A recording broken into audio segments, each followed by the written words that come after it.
Hola, hola, hola, Miss, buenos días, mi Rosemary, buenos días a todos, ¿se me escucha? Buenos días, Mi, buenos días. Buenos días, Gladys. Buenos días, Buenas. profesora. Sí se le escucha. Ya cuando me responden el saludo, ya preguntas si me escuchas. No, bien. Bueno, estaba escuchando un poco de economía, aprovechando que, ¿no? ¿Qué tal la economía, Gladys? ¿Cómo está la economía en casa? Midiendo todo, profesora, midiendo Todo, todo. ¿no? Hoy Sí, así estoy gota a también, gota, la plata se bota, así que hay que... así estoy igual, así estamos. Muy bien, a ver. Pero sí se puede ahorrar, profesora, se puede ahorrar. Voy a- yo también digo eso, voy a ahorrar. Muy pronto. Muy bien, a ver, miren, a ver, semana 18, como bien dijo la Miss, estamos empezando literatura hispanoamericana. ¿Ya? Evidentemente, Hispanoamérica son 22 o creo 23 países que hablan español como lengua materna, pero nosotros nos centramos en algunos países. Vamos a revisar, por ejemplo, a ver qué países son los básicos. Vamos a hablar de Argentina, vamos a hablar de Colombia, Chile, ¿no? La otra semana, por ejemplo, ¿no? Y así hasta llegar a Perú. ¿Está bien? Ahora, el tema de hoy, el modernismo hispanoamericano, en realidad no es hablar de un país en particular, porque el modernismo se desarrolló en toda Hispanoamérica, ¿ya? Entonces, si me dice, ¿y qué país estamos hablando? Bueno, ahorita te explico más. Lo que ya quiero entender es entender un poco sobre la importancia del modernismo, qué es el modernismo y su máximo exponente, pues, ¿no? Que fue el nicaragüense Rubén Darío. ¿Está bien? Son nuestros objetivos el día de hoy, ya para comenzar de frente, comencemos. A ver, primero lo primero, ¿ya? Un dato importante. El modernismo se inicia con la publicación de un libro llamado Azul, en el año 1888. Ahí está, ahí está. Se publicó en Valparaíso, Chile, ¿ya? Con este libro de poemas y cuentos empieza el modernismo. Ahora bien, eh, ¿qué ocurre? Primero vamos a ver un contexto por este lado izquierdo. Es importante, el contexto es necesario. ¿Muy bien? ¿Qué está viviendo Europa, por ejemplo? Que no siempre tenemos que vincularnos. ¿Qué está viviendo Europa en ese momento? La bella época. ¿Alguien escuchó acá de la bella época, que fueron los años antes, últimos, para que empiece la Primera Guerra Mundial? La bella época, ¿no? ¿No? Nada, ni un poquito. Mira, acá hay una imagen que aparece a la izquierda de la bella época. Imagínate, estamos hablando de París. La bella época se llamó un contexto, como dije, previos a la Primera Guerra Mundial, donde París era el centro de diversión, de cultura, de buen teatro, de buen arte, de buenos espectáculos musicales, ¿o no? Imagínate ir a París, ¿no? Y así como ves ahí la imagen, clarísima, y tomarte un café y compartir mesa, pues, con un escritor, un gran escritor, un filósofo, un artista, ¿o no? ¿Te imaginas? Esa era la bella época, ¿o no? Y evidentemente, si me estás entendiendo, me vas a dar la razón, el sueño de cualquier artista o no acá latinoamericano, codearse o no, codearse, estar ahí. Imagínate compartir mesa, Glenda, con Jean-Paul Sartre, con el, ¿no? Con el filósofo, ¿no? Jean-Paul Sartre, compartir mesa con Simone de Beauvoir, compartir mesa con grandes pintores o no, con grandes músicos, ¿no? Artistas en general. Y sobre todo, pues, me voy a mi curso, ¿no? Escritores. Muy bien. Entonces, esa es ese es un sueño, ¿no? Esa va a ser la meta. Por ejemplo, mira, el autor de hoy, Rubén Darío, ¿no? Llegó a París, por ejemplo. Está, ahora, paralelamente, aquí en América Latina, ¿qué están surgiendo? Grandes ciudades, ¿no? Recuerden que una de las primeras grandes ciudades fue Nueva York, ahí está, ¿no? Imagínate. Ya está, luego va a estar, pues, Santiago de Chile, luego va a estar Buenos Aires, por ejemplo, ¿no? Son las metrópolis. Ahora, el término modernismo lo acuña el autor de hoy, ¿ya? Que es Rubén Darío. Lo primero que debemos saber nosotros, amigos, es diferenciar tres conceptos: modernidad, modernización, de modernismo. ¿Bien? Si hablamos de la modernidad es justamente es la industrialización. Es como la industria está creciendo en Europa, pues, como sistema económico. Muy bien, esa es la modernidad. Ahora, ¿qué es la modernización? Es esto, las metrópolis, ¿no? Los rascacielos, los puentes, o no, todo eso, ¿no? ¿No? Esa es la modernización. Ahora, ¿y qué es el modernismo? El modernismo ya se refiere solamente a lo que es arte, a todo lo que es artistas, ya todo lo que es la literatura, ¿no? La pintura, ¿me entiende? O sea, y coincide. Así Rubén Darío, el autor de hoy, lo llama modernismo, es justamente, pero coincide con la modernidad y la modernización que se está viviendo, ¿no? En el mundo. ¿Entienden hasta ahí? Y como les dije, y aquí viene su primera gran importancia. Su primera gran importancia es que digamos, esta forma de hacer arte, que te voy a explicar, yo no digo literatura porque abarcó muchas artes, o esta forma de hacer arte, surge en América, surge aquí, y ese es su primer aporte. Recuerden que todo surgía allá en España y llegaba acá. Ahora va a ser al revés, ahora de América a España. Entonces no solamente surge en Hispanoamérica, muy bien, se gesta aquí, sino que influye allá. O sea, que estamos rompiendo, ayúdame, estamos rompiendo, ¿cómo se dice? ¿Qué estamos rompiendo? Vamos, todos pensemos una palabra. Pensemos una Esquemas, palabra. Esquemas, esquemas, profesora. esquemas, me gusta. Barreras también me gusta. Estereotipos. Claro, vamos, acá las clases las hacemos todos, ¿ah? Acá la clase la hacemos todos. Muy bien. Si estamos atentos, tú ayúdame ¿no? Colocándome un sustantivo, colocándome verbos o no. ¿Ya está? Claro, o sea, normalmente el vehículo siempre era de España acá, de España acá. Muy bien, ahora va a ser de América a España. O sea, se están rompiendo moldes, ¿no? Esquemas, barreras. Muy bien. O sea, esas continuidades o no, esas continuidades.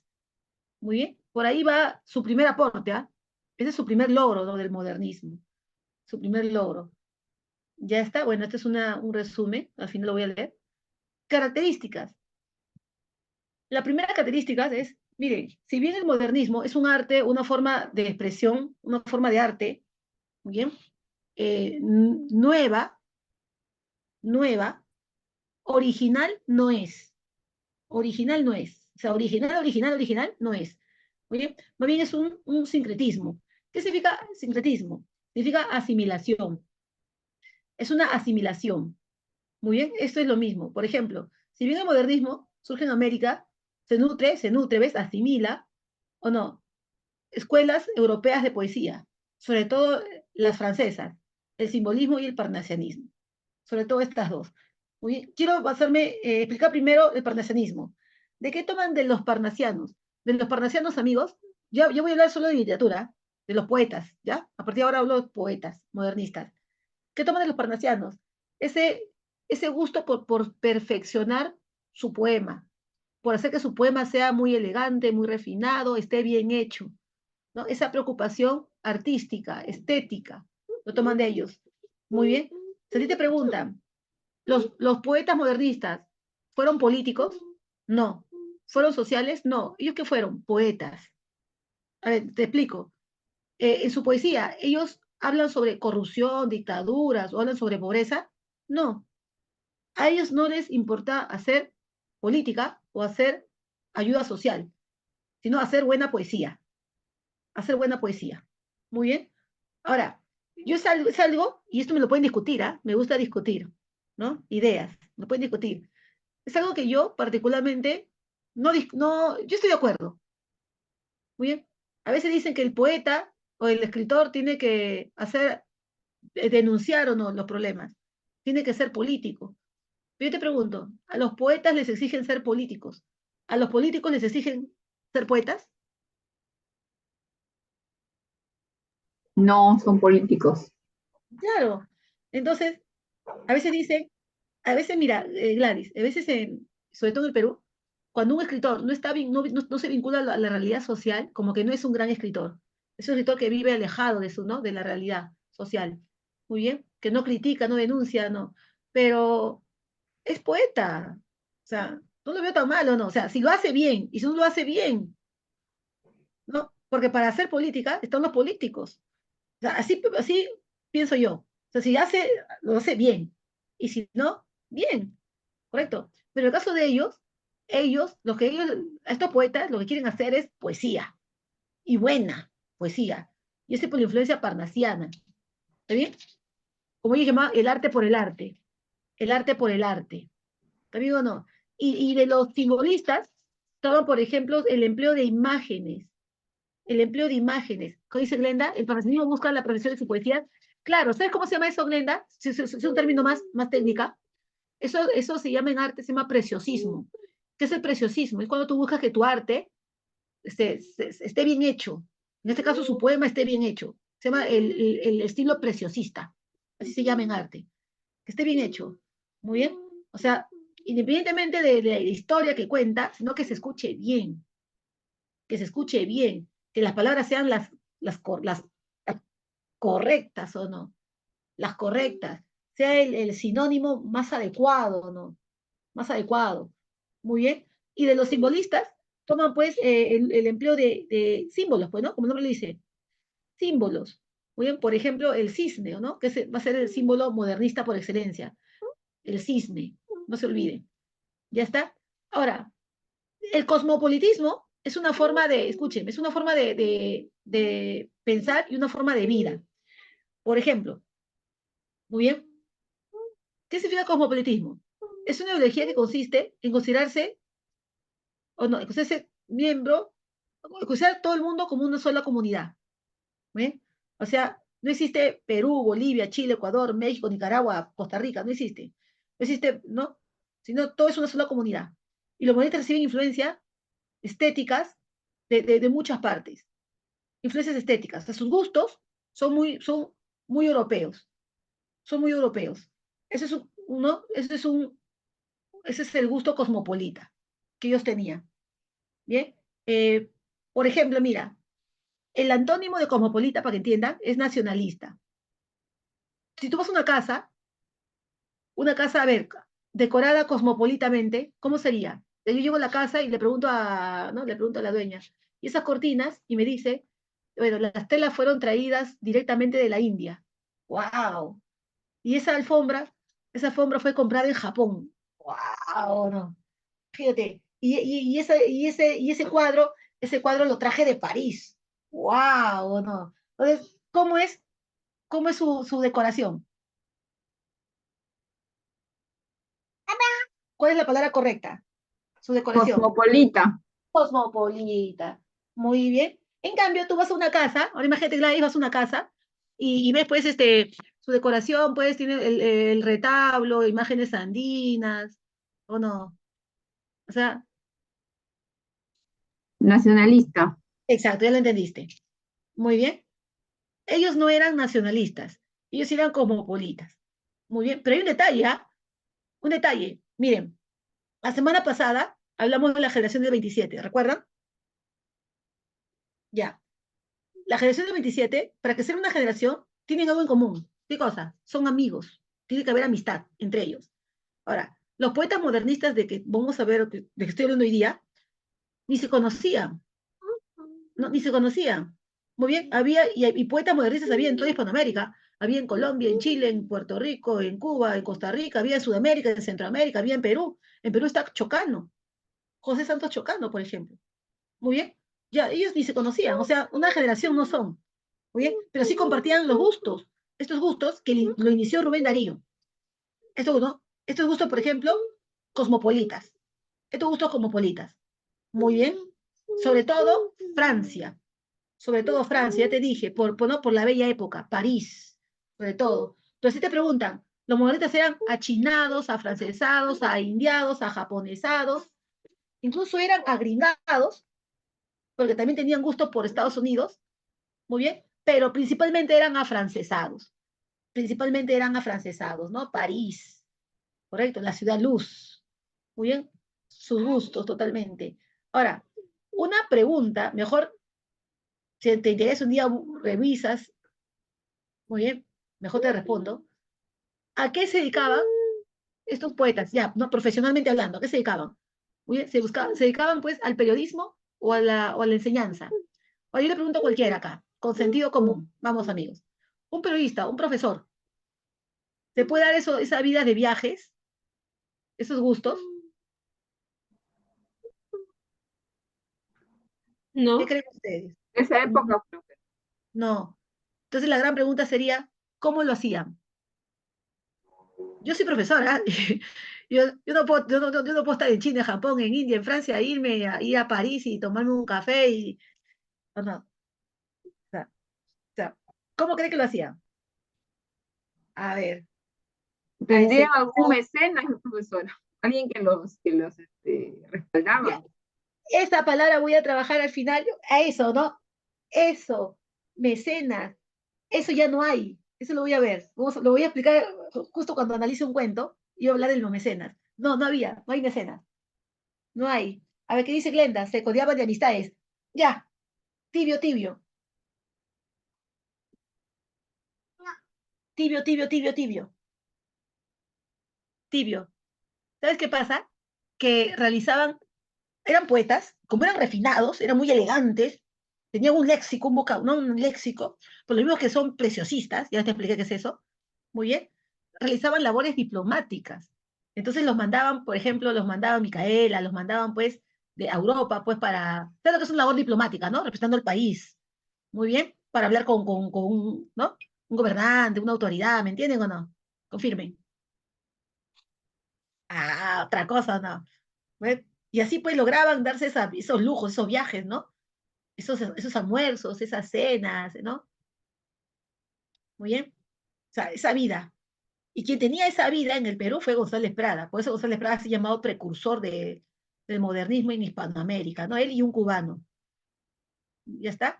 Ahora, otra característica que San Marcos siempre que pregunta en modernismo, le gusta enfocarse más en esta. ¿Qué significa exotismo? Bueno, para empezar, la palabra exotismo viene de extraño, exótico, es lo raro, lo extraño, lo diferente. Ya lo mencioné hace un rato. Muy bien, sus gustos no son nacionalistas. Sus gustos son siempre extranjeros. Eso es exotismo. Exotismo es gustarle mucho, pues, lo extraño, ¿no? Lo exótico, lo extraño, lo distinto, otras culturas. Muy bien. Eh, También exotismo, por definición, es evadir la realidad. Ellos se evaden la realidad. ¿Y cómo evaden la realidad? Pues escapando a mundos antiguos, ¿no? Escapando a mundos de fantasía, ¿no? A mundos pues de princesas encerradas en castillos, resguardadas por dragones, ¿o no? ¿Ya ves? Recuerda que el modernismo no es una literatura realista, no es una literatura realista. Y ya te dije, y no les importa el realismo social a ellos, ¿no? Correcto. Más bien, lo que ellos es, lo que ellos hacen es, ambientan, ahí está, sus ambientes son lejanos, son raros, no son de acá, no son de acá. Te vas a dar cuenta en un cuento que vamos a analizar ahora. Muy bien, exotismo. Bien. Ahora, una última característica, aunque ya le expliqué, es el esteticismo. ¿Qué es el esteticismo? Es la búsqueda constante de belleza en su poesía, esa búsqueda constante de belleza. O sea, el poeta muestra aquí, como dice, muestra responsabilidad en su rol creador, muestra responsabilidad. O sea, en otras palabras, amigos míos, ellos no solamente hacen poesía, saben de poesía, tienen conocimientos, ¿no? Sobre su arte. Muy bien, tienen su conocimiento, tienen un conocimiento sobre su arte. Muy bien, y defienden su poema, defiende o no, en la época moderna, lo defienden en la época moderna. Recuerden que en la época moderna, debido a la modernidad y debido pues al capitalismo, ¿correcto? El arte no es tan valorado. ¿Por qué? Porque no tiene un fin utilitario, no tiene un fin lucrativo, ¿no? Recuerden que el primer enemigo del artista va a ser el capitalista. Y eso lo vimos cuando hicimos la metamorfosis. ¿Te acuerdas la metamorfosis? Claro, ¿Te acuerdas cuando Grete tocaba su violín? Tocaba el violín de manera virtuosa, virtuosísima, magistral, tocaba para los inquilinos que representan a los capitalistas en la novela. Tocaba de manera virtuosa el violín. ¿Qué hacían los tres inquilinos? A ver, uno estaba durmiendo, el otro estaba leyendo su periódico y el tercero estaba en la ventana fumando. Conclusión, ¿qué demuestran? ¿Que les interesa? desinterés.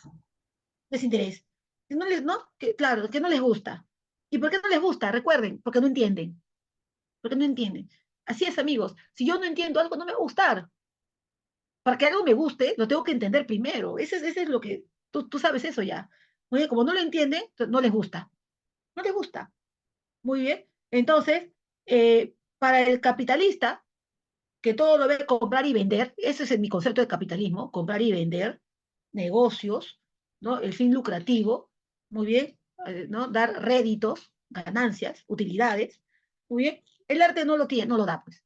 El arte no es negocio, ¿no? No es negocio. Y el poeta modernista tiene que luchar contra eso, pues, ¿no? Lamentablemente, ¿no? Tiene que luchar contra eso, contra esta época, ¿no? De industrialización, ¿no? De capitalismo, por ejemplo. Está. Ahora, vamos a hablar de Rubén Darío, el autor de hoy. Ahora, él se llama Félix Rubén García Sarmiento, o sea, en realidad es un seudónimo. Es Félix Rubén García Sarmiento, ¿ya? Solo que a su familia le decían los Darío, le gustó Rubén Darío, usó su segundo nombre. Félix Rubén García Sarmiento. Como pueden ver, hizo ensayos, bueno, hizo cuentos, hizo poesía. Hoy día vamos a hablar de sus cuentos, principalmente. Principalmente. Muy bien. Ahora, Rubén Darío, como te dije, define el modernismo, lo inicia y lo lleva a España. Y lo lleva a España. Bien, y va a ser conocido como el príncipe de las letras castellanas.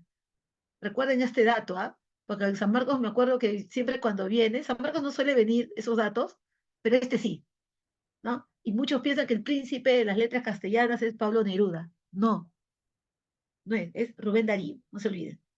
Es Rubén Darío. Ya está. Ahora, Rubén Darío tiene 3 logros. Su primer logro, inicia el modernismo con azul. Segundo logro, lo lleva a su máximo esplendor, con prosas profanas, ¿no? A su apogeo, a su máximo esplendor. O sea, si hablamos de poesía bella, bien hecha, preciosa, prosas profanas se la lleva. Muy bien. Y le pone el fin al modernismo con otra obra. O sea, en otras palabras, el mismo autor inicia el modernismo, lo lleva a su máximo esplendor, a su apogeo, y lo cierra. Muy bien. Si recuerdo bien, en 1905. Entonces, ¿cuántos años duró el modernismo?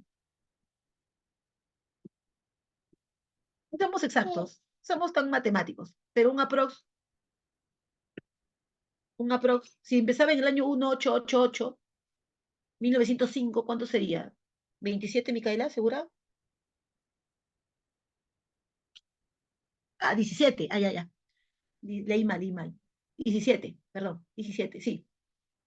Claro, ya vamos a ponerle ni 20 años, no hay que ser muy exactos, hay que ser matemáticos, ni 20 años. O sea, duró poco, no, duró poco. Porque recuerda que también modernismo viene de moda, y todo lo que es moda, gustos, tendencias, moda, pasan o no, pasan, ¿verdad?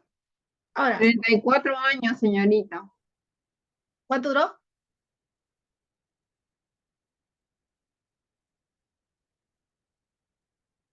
Muchos dicen que el modernismo se extiende, algunos dan como fecha, te soy bien franca, dan otra fecha. Yo te doy la fecha de la publicación de Cantos de Vida, muy bien, pero otros lo extienden hasta la muerte de Rubén Darío en 1916. O sea, serían unos 11 años más, ¿no, Micaela? Unos 11 años más sería, ¿no? Micaela, les tienen hasta la muerte, ¿no? Si ves, unos 11 años más, 28 años. No les tienen hasta la muerte de Rubén Darío, ¿no? Lo llevan. Como él lo inicia, entonces con su muerte, ¿no? También, digamos, lo cierran, ¿no? Definitivamente. Muy bien. Rubén Darío tenía 2 adicciones. No sé si lo voy a decir bien, voy a ser muy poética cuando hablo. Tenía 2 adicciones. Era un adicto a la poesía, un adicto a la poesía, y un adicto al alcohol también, y muere de cirrosis. Para variar, ¿eh? Está bien. Uno fue connotado, el otro fue denotado, ¿no? También fue un adicto al alcohol, y muere pues de cirrosis. ¿Cómo es, no? ¿Cómo es? Pero bueno, a ver, entre sus características que tenemos que siempre apreciar de él, en la primera es su virtuosismo verbal. ¿Qué significa? Rubén Darío renueva el lenguaje en la poesía. ¿Por qué? Porque emplea palabras de otras lenguas. Por ejemplo, utiliza neologismos, palabras nuevas, usa americanismos, palabras acá, usa del inglés, anglicismo, usa del francés, galicismos, usa del griego, helenismos, ¿o no? O sea, renueva el léxico a través de la poesía, lo explota, ¿no? Explota todas las posibilidades verbales. Ese virtuosismo es lo que él lo consagra, no se olviden. Ahora, otra característica, lo dije hace un momento, es que Rubén Darío no solamente hace poesía, sabe de poesía. ¿Y cómo lo demuestra? Pues con esta diversidad de versos en sus poemarios, sobre todo en su poemario Prosas Profanas. Utiliza versos de 2 sílabas hasta versos de 14 sílabas, que son los alejandrinos. ¿Bien? Y recuerda que destaca más en el alejandrino, el de 14 sílabas. Muy bien. Y por último, su exotismo. El exotismo de Rubén Darío se ve no solamente por los ambientes extraños, no americanos, de sus historias, sino también por el gusto, ese gusto que tiene pues por las ninfas, los centauros, los sátiros, muy bien, que vienen a ser pues los dioses, que viene a ser la mitología griega. Muy bien. Ahí se ve su exotismo también. Ahora, pero yo creo, y aquí creo que me van a dar la razón todos, si están atentos, aquí sí no creo que haya discusión, que su mayor logro de Rubén Darío es iniciar el modernismo, su virtuosismo verbal, su diversidad métrica, su conocimiento de la poesía, sus referencias, ¿no? Sus referencias exóticas, sino que Rubén Darío tenía 20 años cuando publica Azul. ¿Qué opinan?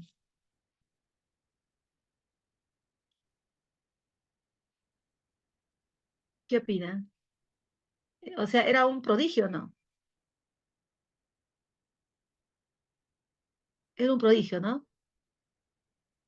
¿Qué opinan? 20 añitos nomás para saber tanto de poesía. Por eso que San Marcos siempre lo va a estudiar a Rubén Darío. Igual ocurre con Pablo Neruda. Pablo Neruda era otro genio, otro gran poeta. Pablo Neruda también tenía 19, casi 20 años. O sea, imagínate. Mira, te doy un ejemplo pequeño. Es diferente hacer poesía y saber de poesía. Ejemplo pequeño. Yo estudié literatura en mi primera carrera. Yo tengo 100 amigos poetas. Y de esos 100 amigos poetas, te doy un número así cualquiera, 4 o 3 o 4 saben de poesía. Nosotros solamente hacen poesía. ¿Me están entendiendo? Confirmen. Para que vean la diferencia o no. Sí, Sí, profesor. profesora. Claro, ¿ves? Y lo digo, te digo, ¿no? Lo bueno es que mis amigos no digo nombres, pero las cosas como son. O sea, hacer poesía, cualquiera, incluso lo podría decir, ya me atrevo, ¿no? O sea, pero buena poesía es distinto. Porque para hacer buena poesía hay que hacer poesía, ¿o no? ¿Eh? Ahora, ¿qué dice acá? Azul, bueno, es el punto de inicio del modernismo. Este libro tiene cuentos y también tiene poemas. Muy bien. En su primera edición tuvo 18 cuentos y 7 poemas. En la segunda edición, 2 años después, aparecen pues más poemas y más cuentos, se suman. ¿Ya está? Yo tengo la segunda edición. No sé por qué lo digo, no es un dato de admisión, pero orgullosa, ¿no? Yo tengo la segunda edición, el libro más completo. Ya me costó carito, pero ahí, ¿no? Fue un regalo para mí misma. Yo tengo la segunda edición. Ahora, la segunda edición tiene un prólogo de Juan Valera, que dice esto, ¿ah? Siempre lo pongo, dice, el carácter cosmopolita de sus escenarios, o sea, sus ambientes cortesanos, franceses, Japón, China, India, Grecia, muy bien, su perfectamente castellano, o sea, esa finura, esa elegancia, ¿no? ¿No? Y sobre todo, todo, que tenga 20 años de edad. ¿Qué te parece? O sea, lo más destacable, ¿o no? Lo más destacable, ¿no? Y mira que aquí entre nos, Vanessa, Yalu, les digo, y si eso nos admira, Azul inicia el modernismo, pero Rubén Darío tiene obras anteriores, y su genialidad empieza a los 14 años. Ya está envidia da, ¿no? Claro, evidentemente, para hacer ese tipo de poesía, hay que leer mucho, pues una persona muy leída, muy culta, ¿no? Te dije, Tapsupas, ¿no? ¿no? Tenía 2 adicciones, una ya es la poesía, y la defiende, fíjate, muy bien. Ahora, en azul encontramos los temas, temas ejes del modernismo. Por ejemplo, la poesía misma, la poesía misma. Ahora, quiero, de todo lo que está acá, quiero hablarles de esto último. La plasticidad de imágenes. Muy bien. ¿Qué es plasticidad? Cuando en San Marcos te pregunten plasticidad, ¿no? Te van a preguntar plasticidad. ¿Qué cosa significa plasticidad? Plasticidad. Ve, para empezar, el término plasticidad es un término en el arte. No se olviden, en el arte. Y no solo en literatura, en poesía, puede ser en una pintura también. Muy bien. Ahora, ¿cuándo se dice que tu arte es muy plástico? Tu poema es muy plástico, tu cuadro es muy plástico, no sé. ¿Cuándo se dice? Cuando usas muy bien los recursos. Por ejemplo, si eres pintor, ¿cuál es tu recurso? Si eres un pintor, ¿cuál es tu recurso? Tu recurso, el color. Ese es tu recurso. Por ejemplo, mira, una persona que sabe de arte, Gladys, y va a ver exposición de cuadros, el que no sabe de arte, cuando ve un cuadro, ¿qué busca? Una historia, ¿sí o no? Confirme. Siempre busca qué quiere decir, ¿verdad? Confirme. Es lo primero que ven, ¿no? ¿Pero qué, pero qué quiere decir? No entiendo. Claro, porque a todos le buscamos una historia. A todos le buscamos una historia. Queremos que nos cuente algo. ¿Ya ves? Pero el que sabe de arte, de cuadros, lo que hace es ver el color que esté bien puesto. O sea, la plasticidad. Y lo compra, ¿no? Ve la plasticidad, o sea, el color, y me lo llevo. $20,000, ya está. Me lo llevo. ¿Qué es? El color. Ahora, si eres músico, ¿cuál es tu recurso? El sonido, ¿no? Obviamente el sonido, tu recurso. Cada artista tiene que manejar bien su recurso. Si manejas bien, de manera magistral tu recurso, eso se llama plasticidad, no te olvides. Pero ahora vamos al maestro. Pero si eres poeta, ¿cuál es tu recurso? Si eres un poeta, la palabra, pues. Por eso esa preocupación por la palabra, pues, que sea la palabra más, que mejor encaje, que mejor se escuche. O sea, acá hay trabajo. Rubén Darío, si va a decirle a alguien ocioso, no dice ocioso. Tampoco dice holgazán, ni orejón, ni gandul, ni poltrón. No, la palabra más refinada que hay. Diría gandul. Diría gandul. Así hablaría Rubén Darío. Siempre busca la palabra. Muy bien. Ahora, pero ¿cuál es el logro de Rubén Darío que lo hace grande, amigos míos?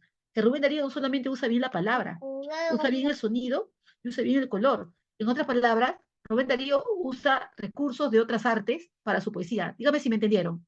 Recursos de otras artes.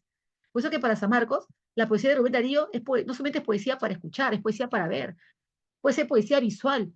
El color, siempre hay una mención cromática. Un color azul, mira el título.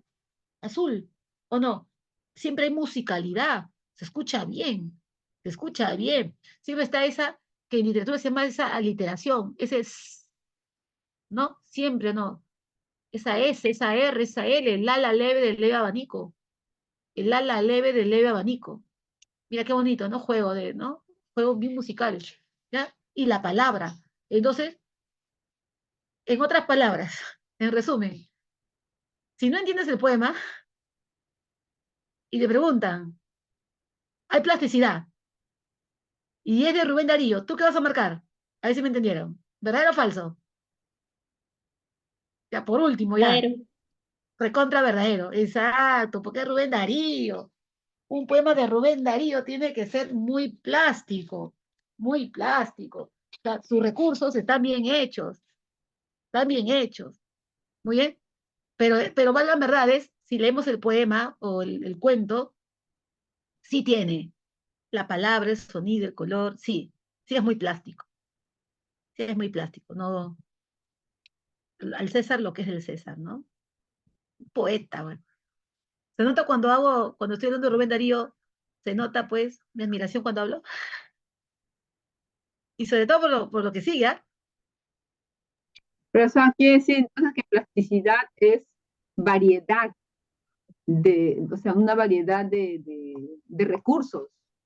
Ya, en realidad, las ideas, Gladys, es que el artista use bien el recurso que le toca. Por ejemplo, si eres un músico, el sonido, ¿sí o no? Nada más. Ah, ok, ok. Claro. Y si es poeta, la palabra, nada más.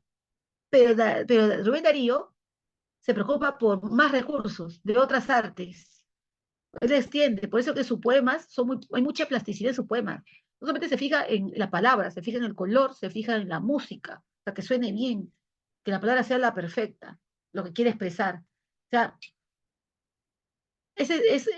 y eso lo vamos a llamar siempre plasticidad, de imágenes, imagen. La imagen es lo que quiere plasmar en su poema o quiere plasmar en su cuento.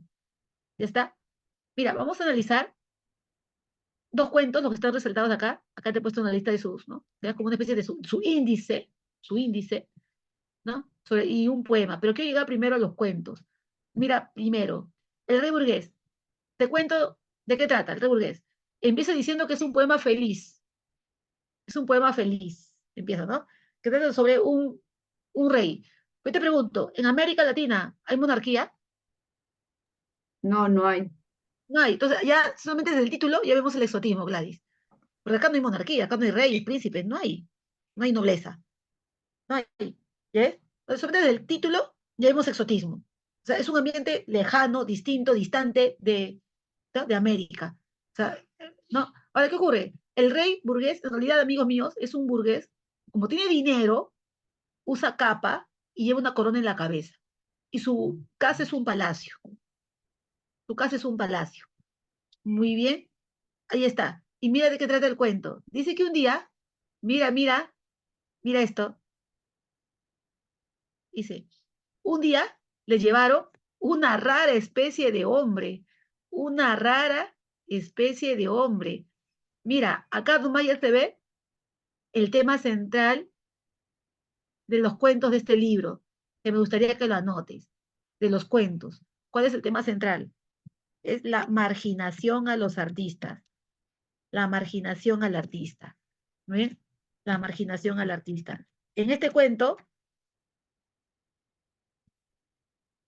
el artista es un poeta. Muy bien. Mira cómo lo llaman. Una rara especie de hombre llega ¿no? ante el trono del rey y el rey pregunta, ¿qué es eso?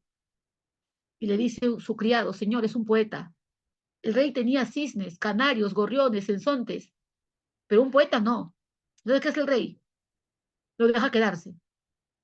Pero escúchame, el poeta iba a buscar trabajo de poeta. ¿Pero qué trabajo le dio el rey? Le dio una cajita musical, esa que le das vuelta a un manubrio, le dio una cajita y le dijo, si quieres quedarte, vaya afuera, hay una pileta, párate al costado y toca esa cajita musical. Y cada vez que la cajita suene, comerás, ¿no? O sea, en otras palabras, el poeta fue a buscar trabajo de poeta y mira el trabajo que le dieron. Pero la necesidad que hace, que acepte. Y el poeta acepta el trabajo y se va afuera y se va cerca de la pileta a mover, a tocar esa cajita musical. Muy bien. Pero ojo, lo hace con vergüenza, pero lo hace por necesidad. Muy bien. Y cada vez que el rey escuche la música de esa cajita, le daría de pago comida. Pero hay un problema. El rey nunca pasaba, nunca pasaba. Y llegó la noche y empezó a correr frío. Y esto va a sonar burla, porque esto ya es burla, pero escuchen, mira qué tal burla, dime si esto no es burla para ti. El rey mandó a poner a los cisnes, a los gorriones, a los pajaritos, hasta chompa les puso, para que no les dé frío, menos al poeta. ¿Qué opinan? Ya, la humillación ya está evidente ahí, está evidente, la humillación está evidente. O sea, hasta los pajaritos están con chompa, y el poeta está ahí, a la intemperie. ¿Y sabes qué pasa al final? Cae la nieve, y la nieve lo cubre al poeta, y el poeta muere, y el poeta muere. Y mira que el cuento empieza diciendo que es un cuento feliz.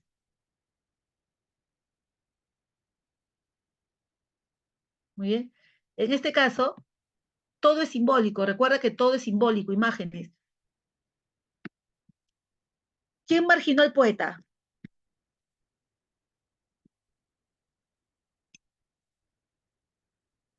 El rey. Claro, pero recuerda que acá no hay un rey, todo es simbólico. ¿El rey qué representa? El capitalismo. Representa el capitalismo. Entonces, la marginación del poeta por parte del capitalismo, ¿no? o si quieres temas de la sociedad capitalista. La sociedad capitalista. Muy bien, acá se ve un gran golpe, ¿no? A los artistas. Fuerte golpe, ¿ah? Muy bien. Mira, al poeta por parte de la sociedad capitalista. A ver, ¿qué me preguntan un ratito? Marco Antonio que me pregunta, profe, ¿los animales representan algo?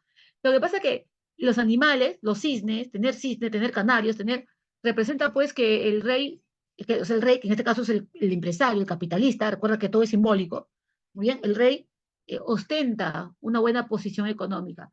Muy bien, con decirles, amigos míos, ¿no? Apreciando la pregunta, no lo iba a decir, pero apreciando la pregunta de Marco, muy bien, eh, ¿saben lo que son sensontes? Los sensontes, si buscas en internet, son pajaritos, pero son pajaritos que solamente uno de ellos cuesta algo de 40 a 50 mil euros. ¿Entiendes, Marco? Ya. Entonces, imagínate tener en tu jardín sensontes, volando, unos 200 volando. ¿Qué está demostrando el rey? ¿Que tiene qué? ¿Que tiene qué? ¿Qué está demostrando?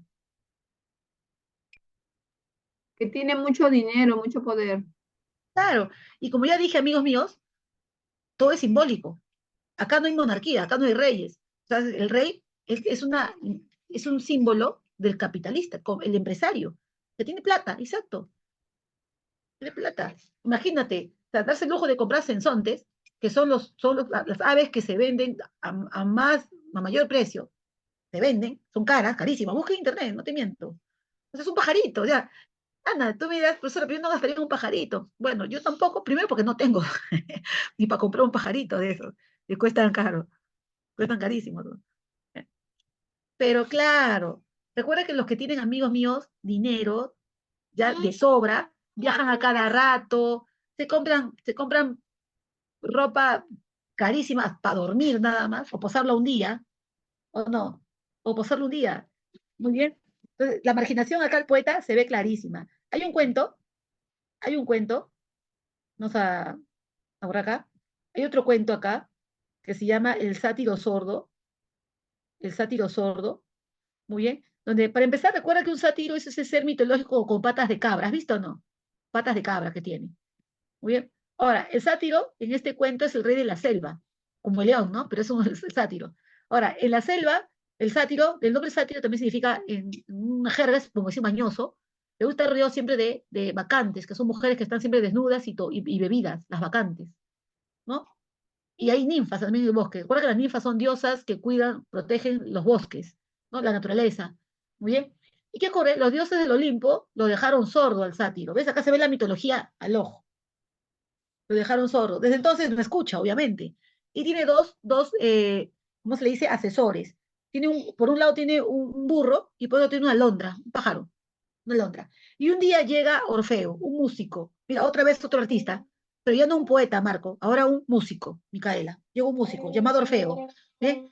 ¿Y qué ocurre? Orfeo toca su instrumento musical como los dioses. Muy bien. Todos en el bosque se quedan maravillados. Los pájaros, los animales, los seres mitológicos, todos están así. ¡Wow! Están cautivados, les encanta. ¿No? La música de Orfeo. Les encanta, les fascina. Muy bien. Pero el sátiro no escucha nada porque es sordo. Y le pregunta a la alondra, ¿qué pasa? ¿Por qué todos están callados? O sea, todos están mirando atentamente. Y la alondra le dice, porque Orfeo toca como los dioses. Oh, rey sátiro, que se quede en la selva con nosotros, por favor. Muy bien. Pero bien tonta la alondra, ¿no? Por- Le habla al sátiro. ¿Cómo le vas a hablar? Es sordo. Porque es sordo, pues. Bien monce, ¿no? Entonces, ¿qué hizo? El sátiro, como no entendió a la alondra, le preguntó al burro. Y escucha Gladys, le pregunta al burro, ¿y qué tal? ¿Qué está pasando? ¿Cómo lo hizo? En todo caso, ¿cómo lo hizo? ¿Lo hizo bien? ¿Por qué todos están atentos, mirando? ¿Qué ha pasado? Y el burro solo hizo esto. Ingenua hizo esto. Movió la cabeza de un lado a otro. ¿Eso qué significó? Que no sabe. Que no pasa nada, pues. Pero ojo, ¿y qué hizo el sátiro con Orfeo, con el músico? Lo botó de la selva. Lo botó, porque no pasa nada. ¿Ves? ¿Cuál es? Y creo que el mensaje es clarito acá. Te pregunto, La música de Orfeo era maravillosa, era virtuosa, era magistral, pero no le gustó el burro. ¿Por qué? Hace un rato lo dije. ¿Cuándo algo no te gusta? Porque Cuando no le no lo entienden. entiendes. Perfecto, ve, estás atento a la clase. Y eso tienen que saberlo ustedes para su vida misma. Si algo, no, algo que no entiendes no te va a gustar, jamás. Por lo menos aquí, 10 alumnos de este salón, mis clases no les gusta, porque no lo entienden, no entienden lo que es arte. Literatura es arte, muy bien, o sea, no lo aprecian, muy bien. Y eso es una lucha constante mía, una lucha constante mía. ¿Ya ves? Ahora, acá el mensaje, creo yo, es este y me van a dar la razón.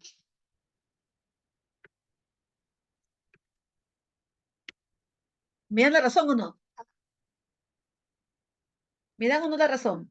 Sí, Sí, claro. O sea, no es delito no entender algo. No es delito no entender algo. Pero si no entiendo, complétame. Si no entiendo, no opino. no opino. Exacto. Si no entiendo, no opino. ¿Ya ves? O sea, y mira, cosas graciosas. Una ironía, en la mitología griega, si es que no sabía, les cuento como, como un dato, en la mitología griega, los burros, los asnos, son vistos como seres sabios. Pero hoy por hoy, cuando alguien dice algo tonto, le dicen, eres un burro, ¿qué significa ahí? ¿Eres un burro? ¿Sabio? ¿Qué está diciendo? ¿Quién no sabe? Y la pregunta sería, ¿cuándo los asnos, los burros, cambiaron su imagen? ¿En qué momento cambiaron su imagen? Con este asno, con este consejero del sátiro sordo. ¿Han visto la importancia, el poder que tienen los cuentos, no solamente en la literatura, en el arte, sino en la vida misma? ¿Cuántos de ustedes decían a alguien cuando no sabe, le dicen burro, pero no sabían por qué? Y ahora ya lo saben. Sean sinceros. Yo. Claro,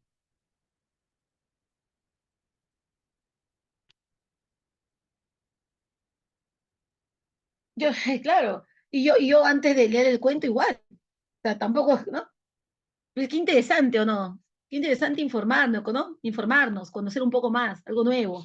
Genial, ¿o no? Y bueno, ya para acabar, creo que aquí la marginación a los artistas, sean músicos, sean poetas, muy bien, es obvio, ¿correcto? Y, y bueno, las referencias mitológicas, obviamente, muy bien. Y bueno, hay un poema que se divide en 4 partes, se llama pues, Primavera, Verano, Otoño, Invierno, pero claro que el nombre más elegante no es primavera, es primaveral. En este poema, por ejemplo, vemos la musicalidad. Mes de rosa van mis rimas en ronda. Mira, rosas, rimas, ronda, recoger aromas. Qué hermoso suena. Muy bien, la rima perfecta. O sea, acá quiero que aprecies, pues, el preciosismo. Sobre todo, ¿no? Se aprecia acá el preciosismo, la elegancia, la finura. Este es un poema bien hecho, bien hecho. Mira qué bien suena la literación. Muy bien. La primavera, acá vemos ese vínculo de los sentimientos con naturaleza. Porque recuerda, si leemos el poema, en primavera las flores florecen y el amor también. ¿Verdad? Eso sucede en la primavera. ¿Ve? Pero, ¿qué es el estival? Estival es el estío, el verano. En el verano hace calor. Voy a hablar con metáfora. Y cuando hace calor, los cuerpos queman. ¿Muy bien? ¿Qué significa? Que aquí, en este poema, claro que de manera muy sensual, muy erótica, o es decir, a través de metáforas, cuando yo te digo erotismo, la otra semana voy a hablar más de ese término, hablo pues, es hablar pues de actos sexuales, ¿no? Hablar de sexo, pero de manera metafórica, no te olvides. Muy bien. Habla, por ejemplo, de la tigre de Bengala, que no se refiere a una tigre de Bengala. Muy bien, pero dice, la tigre de Bengala salta de los reprechos, ¿no? Lanza un rugido, se agita como loca. Está describiendo, pues, un acto sexual o no, pero con mucho erotismo, mucha sensualidad. Muy bien. Mira, este te expliqué qué era. Yo te expliqué qué era la plasticidad. Muy bien, amigos. A ver, vamos con la pregunta uno. Vamos con la pregunta uno. A ver, si no respondemos bien esta, o sea, no me han entendido. Así, simple. Esta es la pregunta de fuego para mí. Mira que también entienden, pero a veces se la pueden poner difícil, ¿ah? El modernismo toma del simbolismo Toma del panenseísmo, toma esto, del otro, de aquí a allá, de allá a allá. ¿Cómo se llama eso? Asimilación. Exacto. Se llamaba asimilación. Bueno, si tomo de acá, de allá, de allá, de allá, de allá, se llama asimilación. ¿Y eso cómo se llamaba? No, piénsalo bien. Mira que, sé que me has entendido, pero te gana la emoción. No te escuché bien, pero recuerda, asimilación. Toma de acá, de allá, de allá, de allá, de allá. La D. La D, profesora. Sí, pero recuerden que el simbolismo, perdón, el cosmopolitismo es una forma de pensar y de vida, La no de C. escritura. No.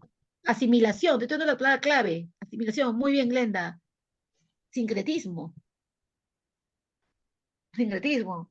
El cosmopolitismo no es tanto plasmado en la poesía, sino es su forma de pensar, su forma de vivir. No dije, no, es una forma de vida nada más. Una forma de vida. Cuidado con el margen de error, chiquitito, chiquitito, y mira, me marcaban la D. ¿No? Acá habla de toma de acá, toma de allá, toma de esto, toma de lo otro, y se nota, ¿no? Se nota ¿no? en el poema. Entonces, se llama sincretismo.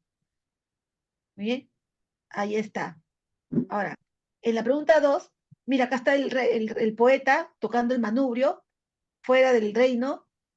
Mira, la nieve, pobrecito, mira los cisnes lo acompañan, Marco, mira esos cisnes ahí. Mira, mira, Marco, hasta los cisnes tienen chalina. ¿Ya ven cómo no mentí? Qué crueldad, ¿o no? Hasta Charina le pone a los animalitos. O sea, para hacerlo más marginal encima, ¿no? Más marginal, ¿o no? La clave, obviamente, es, muy bien, Marco, la D. La marginación que experimenta el artista por la sociedad capitalista. Ahí le agregas capitalista. No la sociedad secas, no. Es la sociedad capitalista, ¿no? Los que no le encuentran, pues, no entienden el arte, no les gusta. Está. Y en la 3, te conté, Orfeo toca. Mira, tañía su lira, toca, ¿no? Tañía es tocar. Había sonrisas en el rostro apolíneo, Deméter sentía gozo, las palmeras derramaban su polen. O sea, cuando él tocaba, todo estaba bien. Eso digo, no, pues mira, está el asno, el burro, y acá está en su mano la alondra, sus consejeros. Y acá está Orfeo, tocando su lira. Y la clave es exotismo, claro, hablar de la selva, más, y es exotismo, ¿no? Y los seres mitológicos, eso sí es exotismo. Seres mitológicos, las referencias de la mitología griega. Muy bien. Ahora, acá te habla pues de la primavera y el florecimiento del amor, y por ende se ve el vínculo del amor con la naturaleza, o sea, los sentimientos con la naturaleza, pero todo metafóricamente. Mira qué tal metáfora, mes de rosas, la primavera. Qué bonita metáfora para la primavera, ¿no? Mes de rosas. La primavera. Muy bien. La primavera, qué bonito. Ahora, en la 5, acá te hablé hace un momento, mira qué tal ojos, ¿no? Cuando está pues en celo, muy bien, se yergue, lanza un rugido, se agita como loca. Muy bien, pero podemos ver acá, tu respuesta siempre va a ser plasticidad. Muy bien, que diga típica, porque la pregunta es típica, mira, de un poema o un cuento de Rubén Darío y de cualquier modernista, sobre todo de Rubén Darío, es la plasticidad. Muy bien, ahí está. Y en la última, Azul se publica, dato extra, en Chile. Si bien el autor es nicaragüense, se publica en Chile, en Valparaíso, ¿no? En el año 1888. Muy bien. ¿Tiene poemas y cuentos? Sí tiene. ¿Corresponde a la época de apogeo? No, de inicio. De inicio. ¿Muestra una crítica a la vida utilitaria de la sociedad moderna? ¿Hay referencias a la mitología? Sí. ¿Nórdica? No. Nórdica es el norte de Europa. No, de mitología griega. Griega. Entonces, la uno sí y la 4 sí. Muy bien. Perdón, la uno sí y la 3 sí. La 4 no, porque nórdico es griego. Y la 2 no, porque no es apogeo, es de inicio. Recuerda que la obra de apogeo es prosas profanas. Y la obra de cierre es cantos de vida.